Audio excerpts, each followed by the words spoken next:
All right, this is the new neuron model as opposed to the old neuron model, which hopefully I will make a video of soon as well. Starting back on the back, we're actually looking back on this back sheet. We have several presynaptic neurons back there, and they have lots of branches, and you can see those branches going off in different places in the background.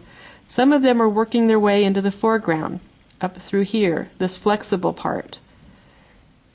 This flexible part, this one. So these are still part of those presynaptic neurons coming to our postsynaptic neuron, which is here. These axon terminals have the ability to attach. Remember, there's still a synaptic gap between them, but to the dendrites, which are the processes that allow information to come in. These are dendrites here too, or they can attach to the outside of the cell body, which is all of this material. Now the synaptic knob is the very end of the axon terminal that releases vesicles that might have something like acetylcholine, the neurotransmitter, in them to create a stimulus on the receptors on that dendrite or the cell body. Now, as we move into the cell body, there are several structures which we should recognize. We have the nucleus here. Inside the nucleus, we have these two dark regions. These are nucleoli.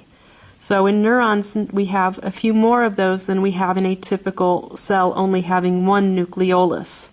The difference in the ending, US to I, is singular versus plural.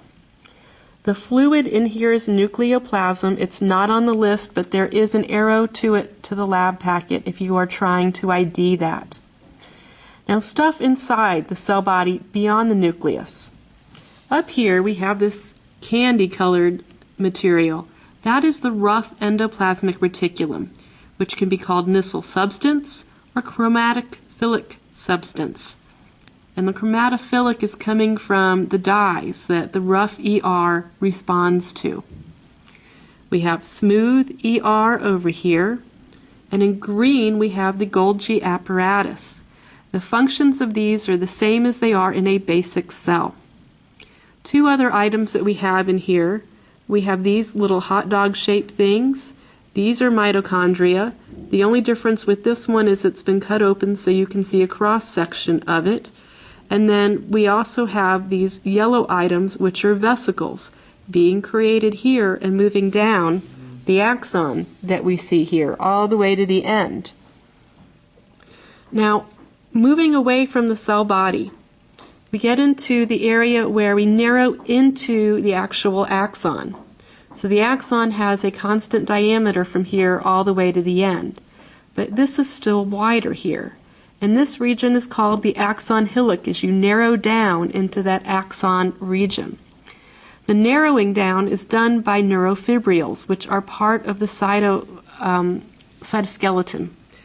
We can see these lines in here helping to create that structure, although this is pretty difficult to actually ID. Moving into the axon itself. The axon, as we talked about in lecture, can be rather long. You know, it can be close to 40 feet if you're talking about a giant octopus. So as we follow this axon all the way down and around, we get to the neuromuscular junction here with muscle. So what we're seeing here is the idea of axon terminals, a synaptic knob having the ability to release neurotransmitters onto the motor end plate. Now if we back up and we look at this part of the axon, it's been cut open and we can see mitochondria inside. We see these two cells out here. There's a gap between these two cells. So these are Schwann cells. The gap is the node of Ranvier. It is the gap between the Schwann cells. And keep in mind that's where the action potential jumps over for saltatory conduction, making the Schwann cells or myelin sheath make this a much faster movement of that stimulus down the nerve. Now as we look, these cells, remember they're like a jelly roll. They have wrapped around and around and around. And the inner layers that create that myelin sheath are very tightly packed. So this is looking at the layers here or here. The outer layer has a little bit of extra cytoplasm and any organelles in it. This is the nucleus of the Schwann cell, this yellow item on the model here. This outer layer of the Schwann cell is called the neurolemia.